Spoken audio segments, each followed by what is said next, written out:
Hello everyone, today I will show you how to change or increase decrease character spacing in a PDF file using Nitro Pro PDF Editor. Open your PDF file with Nitro Pro PDF Editor and click on this edit option.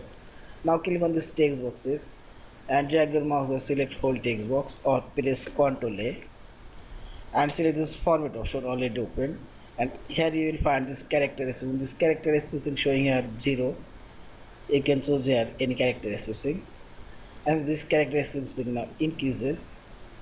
Also I'll make it 100, and this also I'll change this line character spacing and make it 50, and see this. And also you can decrease character spacing if you want. I will make it minus 100, and see this. In this you can increase or decrease character spacing on your PDF file, and see this.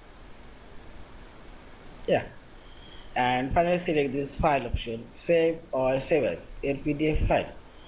Thank you for watching. Please subscribe, like, share and comments.